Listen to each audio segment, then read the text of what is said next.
Hello, everyone, and welcome back to another episode of the Polish Dragon PI Show. I am your host, Steve Zimkowski, the author of the Polish Dragon PI book series, and I am here to share with you old radio shows from the 1930s, 40s, 50s pertaining to the private detective genre, with a spy thriller thrown in every now and then, and one from the shadow. So here we're going to go today. I've been back to writing. The judging had taken some time out of me, and it's been slow getting back to writing, especially trying to write two books simultaneously. But I'm plugging along as best as I can and hope to have those done soon. And if you're interested in any of the Polish Dragon PI books because you want to follow the escapades of Tom Sipowicz, the Polish Dragon, and his partner Susie Mandrake, they can be found at www.polishdragon.com. So sit back and relax and take a journey back in time to when radio was the only form of home entertainment. We are going to do Barry Craig, Confidential Investigator, and this episode is titled Bull Fiddle. Here we go.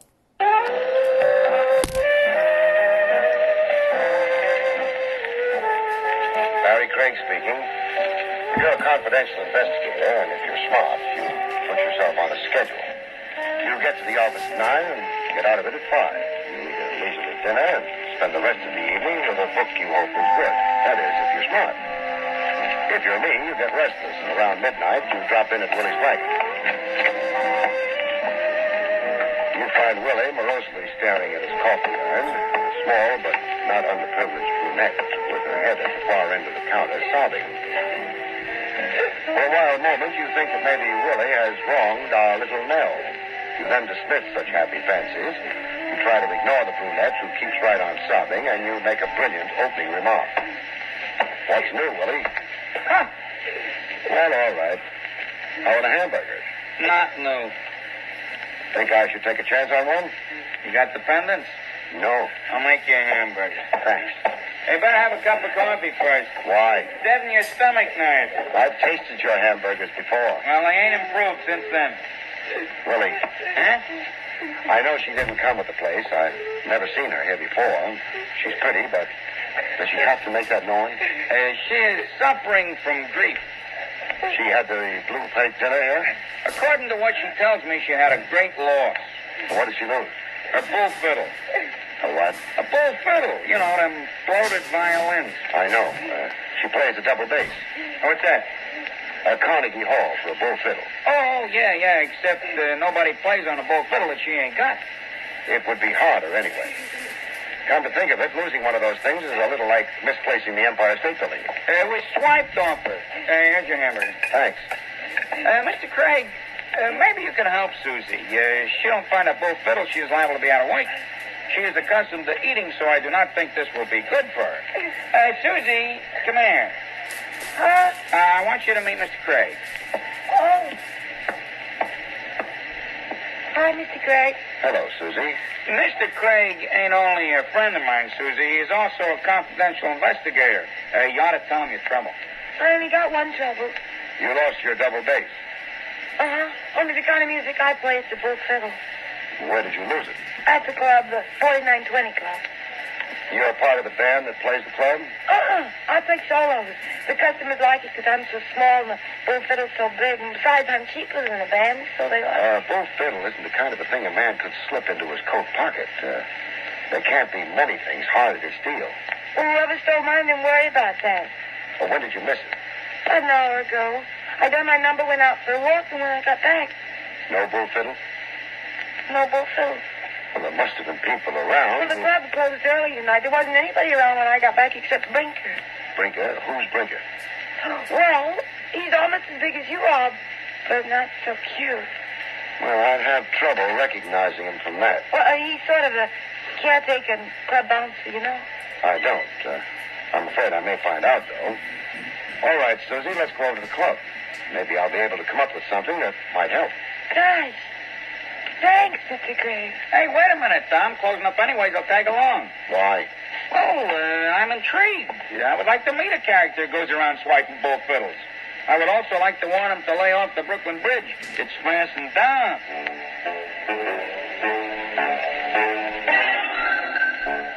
Willie closed up. Then the three of us piled into my car, and we took off. Eventually, we arrived at the club.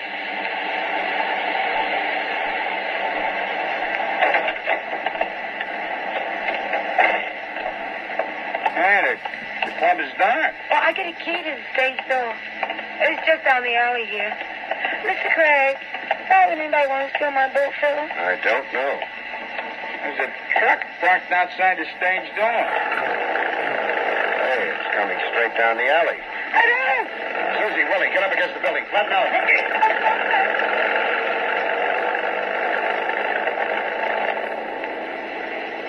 You all right? Wait. I guess so. We're so close, though. That truck didn't care much whether it ran us down or not. Back of it was open, and... Susie, you had a case for the bull fiddle? Uh-huh. It was on the truck. Oh, with a fiddle in it. Hey, we ought to be chasing it or something. Had too big a jump on us. I got the license number, though. 4X354. Maybe it'll come in handy later on. Right now, let's get into the club. We're going to lock the stage door after the bull is stolen, huh? Another one like that, and I'll see to it you're forced to eat in your own lunch wagon. Nobody could be that cruel. So it's open. They had no chance to lock it. Just a work light on over the dance floor. Mr. Craig. Yeah. One large man lying down. That's Brinker. Well, he's alive. He was slugged, passed out, but I don't think there's any permanent damage. Hey, Mr. Craig, Yeah? over here at the edge of the floor. On my way. Pretty. Well, that's my bull fiddle. It was a double bass, all right. Whoever had left it here had propped it up against the ringside table. The bull fiddle isn't a thing of beauty, usually, though I don't mind looking at one. This one I didn't like to look at. Think about it. That's yours, Susie? Yes, it is. The last time you saw it, was it out here on the floor? Oh, no, it was back of the little bandstand down there. It was brought only when I did my number. And then it was Is there a phone in the place? in the office. Why? This may surprise you. The reason why I want a phone is to make a phone call. We're surprised. But what are you going to call about? Susie's got her fiddle back. Sure. She hasn't got the case, though. Is that something to get excited about? A bull fiddle case? I don't know. I hope not. You're worried about something, aren't you? Lead me to the phone, Susie. I want to find a truck. Maybe it was the empty club. Shadows huddling in the unlit corners. Floor pale and shining in the silence that did the job on my nerves. Whatever it was, they were jumping.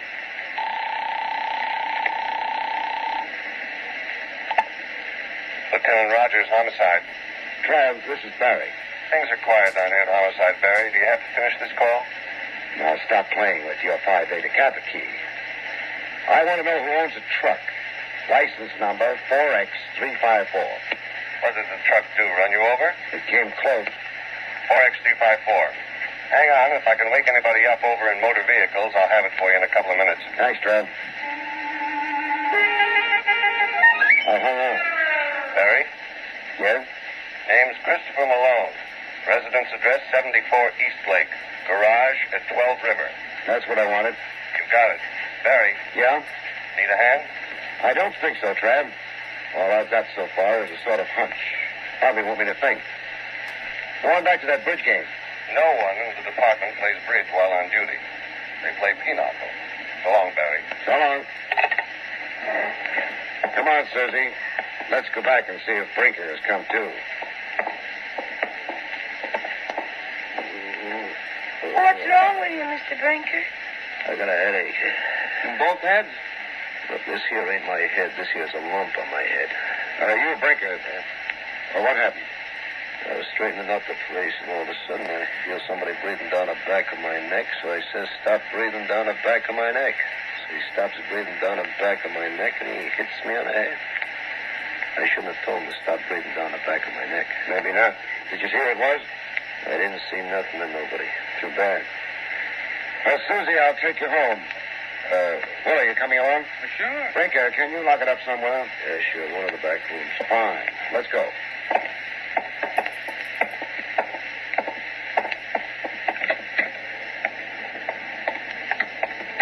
Well, it's all mixed up.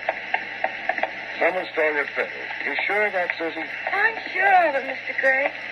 Then the fiddle was returned and the case was stolen. Well, hop in. Anybody got any answers? Well, maybe I'm asking the right questions, but not of the right people. We'll keep trying. We dropped Susie off at her apartment, swung around, and headed downtown again. To 74 Eastlake, and a truck driver named Christopher Malone. Maybe I ought to take you home, Willie. I ain't no hurry. But your wife... That's why I ain't no hurry. All right, she's your wife. Don't rub it in. But I'm perfectly willing to share the truck driver with you.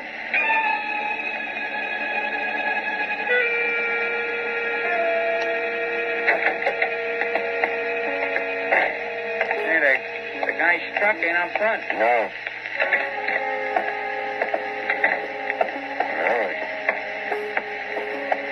Nameplate over the doorbell.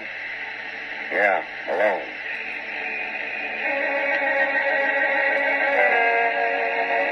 Maybe he's a hard sleeper. Yeah, maybe. Second open door tonight. There's the light switch. I got it. You know, a guy could resent our barging in. Not this one. Well, according to the police, Christopher Malone lives at 74 Eastlake. They're wrong. He's dead there. Trev came out with a couple of the boys from homicide. They all stood around and stared at the corpse of the late Mr. Malone. He paid no attention. Corpses rarely do. We had a head start. We'd seen him before they did, so we left earlier. Guys don't look good when they're shot full of bullets. It's never been recommended as a beauty aid. He was the truck driver who drove away with Susie's bull fiddle case, huh? Yeah, So what happened to his truck and the case? I don't know. Well, why would anyone swipe a bull fiddle case without the bull fiddle in it anyways? Maybe he didn't know the fiddle wasn't in the case. Well, he's sure going to be disappointed when he gets home and opens the case and reaches for the fiddle. Somehow, I don't think so. Don't ask me why, either. I won't. You wouldn't answer. Like if you was to ask me what goes into Willie's Irish stew, would I answer? But this car ain't aimed at my house. Or yours.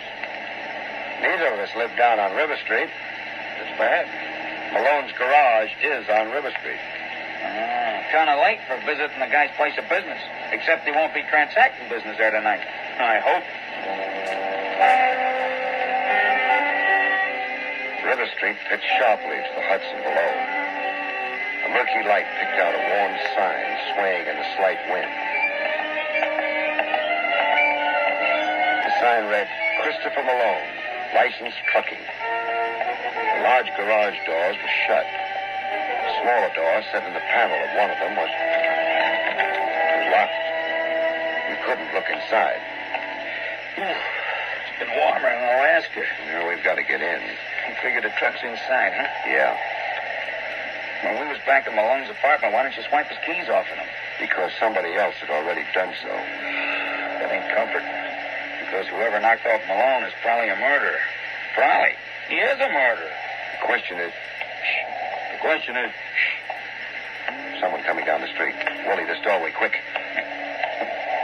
who is it? Too far away yet. Besides, it may be nobody connected with Malone or... What makes you think I'm going to be so lucky? For the coffee I serve alone, I deserve it. It's Brinker. Yeah. He's stopping up the garage. He's got a key. Big doors. Come on.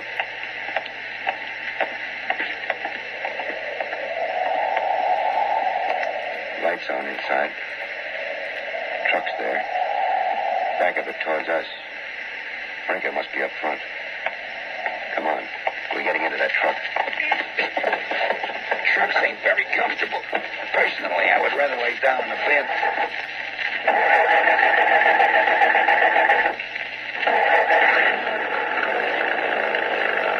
One nice thing, no window between the cab and the rest of the truck back here, so Brinker won't spot us while he keeps going. But what happens when he stops? We'll worry about that later. You got something better to worry about now? Yeah. Tell me so I can worry about it too. Over to your left. Horrible little case. Still where it was when we spotted it. I should worry about the case? Only about what's inside of it.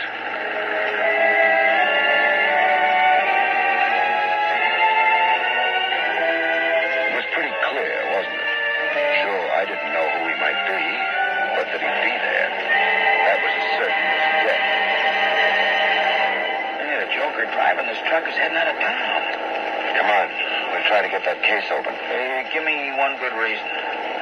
Corpses aren't pretty. Remember what Malone looked like? I'm willing to forget.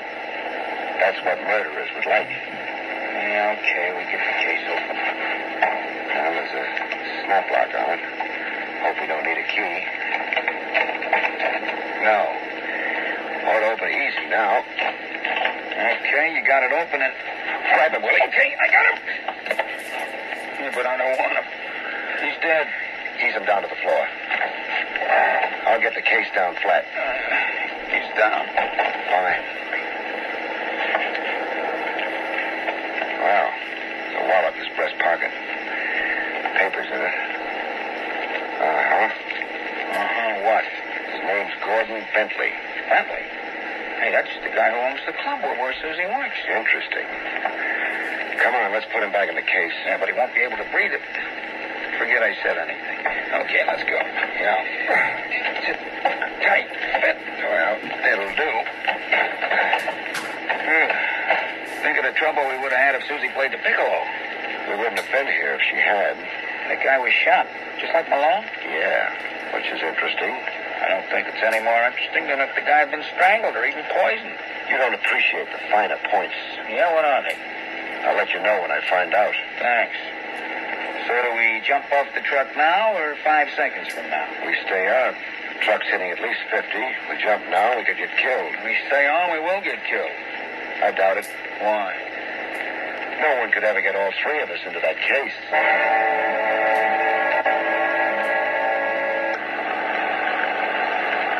We're getting off the highway. Slowing down. We may have a chance to jump for cover when it stops.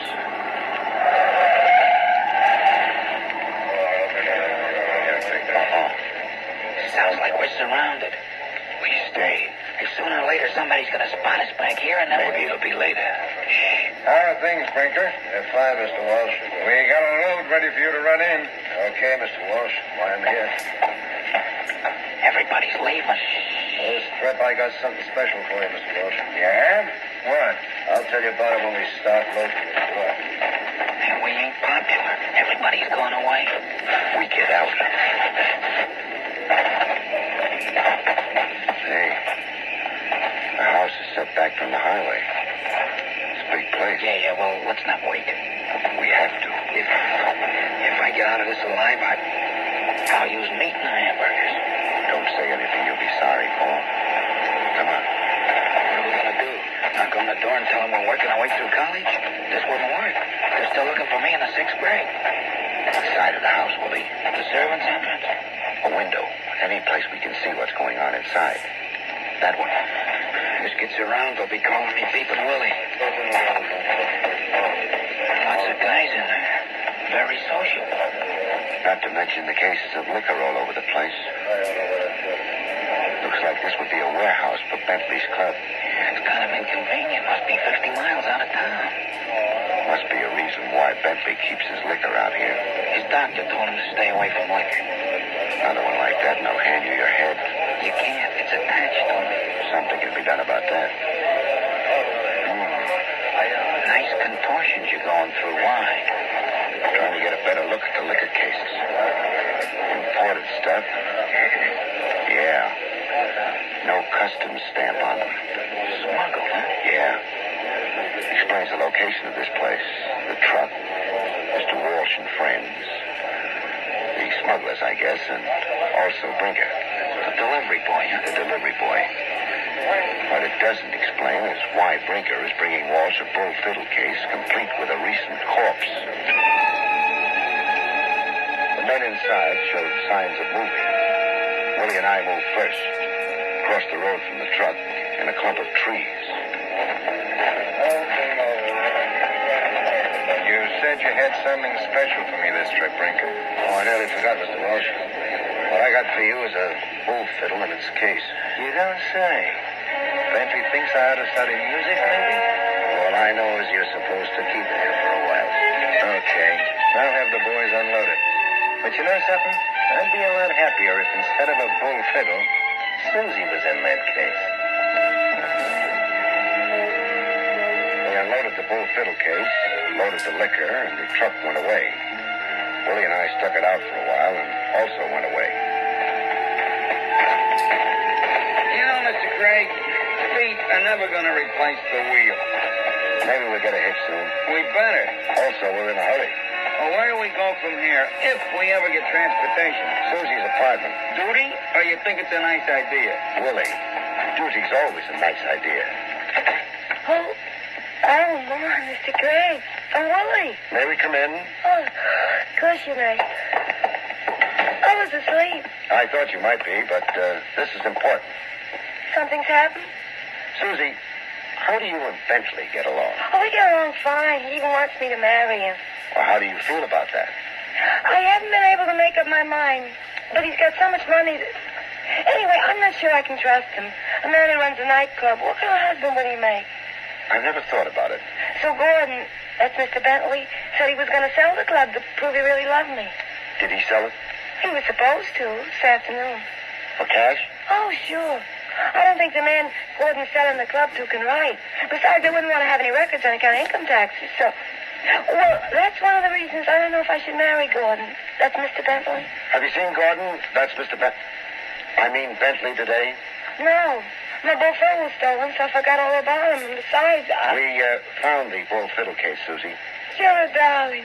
Where is it? That's not important. What is important is, why was just the case stolen the second time? Gosh, I don't know. Susie, suppose I murder someone. Why would you want to do such a terrible thing? Well, just suppose I do. I murder him in a nightclub. I've got to hide his body until I can dispose of it safely. Now, where can I hide it? Well, don't ask me after all. There's a girl who plays a bull fiddle in the club, which means there's a bull fiddle case around. The man I killed wasn't a big man, so I put him in. My bull fiddle case? Right. Well, it's a very nasty thing to... But you didn't kill anyone. Somebody did. Put the corpse in your fiddle case. The corpse of who, Mr. Craig? Gordon Bentley. Yeah. You better sit down. Oh, that's terrible. I'll never be able to use that case again. Well, I suppose not. I'll never be able to marry Gordon. It's Mr. Bentley, either. You don't really care about that, do you? You mean because I never really loved him? I mean because you already have all his money. Hey, Mr. Craig, you're saying That's what I'm saying. she killed Bentley. Oh, for the cash she sold the club for. Only she's such a small girl. She had help. Nice and quiet. That is Brinker's help. Stop flapping your lips. You don't know a thing. You, Brinker, and Susie killed Bentley. Lifted the cash, hid Bentley in the fiddle case. You arranged for the late Mr. Malone to pick it up and deliver to Walsh out in the country. You get around, Craig. Thanks. But I spotted that case in the truck, so while I took Susie home, you killed Malone. Closing that road, you thought. He went around thinking such nasty thoughts about me, and I said he was cute. Shut up, Susie. Plan was simple. You delivered the case with Bentley inside and asked Walsh to keep it. Susie went out and planted the stolen bull fiddle story with Willie, and as it happened, with me. Why? Tomorrow morning, Susie would yell to the cops, "Bentley is missing." I'd remember the bull fiddle. Brinker would remember Walsh and the country hideout. The cops would grab Walsh, the case, find a corpse in it, and Walsh would fry. Thanks, Willie. I got a surprise for you. It's still going to be that way. Because after you two jokers go away, you're dead someplace. The program goes on like scheduled. Oh, Don't answer that. We don't care who it is. Sure you care. Because before coming here, I phoned your friend Walsh. I told him to look inside that fiddle case. Right around, boys. Drop the pop gun, Brinker. No. Okay. You should have dropped it, Brinker. Your arm would feel a lot better. But cheer up. Maybe it'll be healed before they execute you.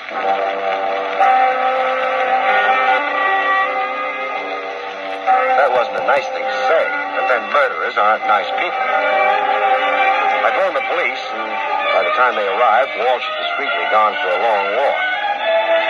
The cops would get him anyway. However, they took over Brinker and Susie. I hate to ask, but something must have tipped you off. Susie did. I didn't hear. Sure you did. It was a phony story, Willie. We were supposed to think someone had put Bentley in that fiddle case in the afternoon. Somebody did. Sure, but if they did, the full fiddle would have been out in the open. It had to be. Yeah, Susie would have noticed that.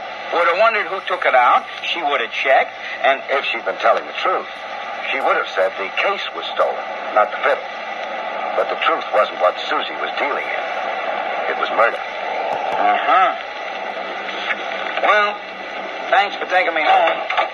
And after all this time, when I walk into that house where my wife is no doubt waiting up for me, and her eyes light on me, it won't be joy, Mr. Craig. Well, what would it be? Murder.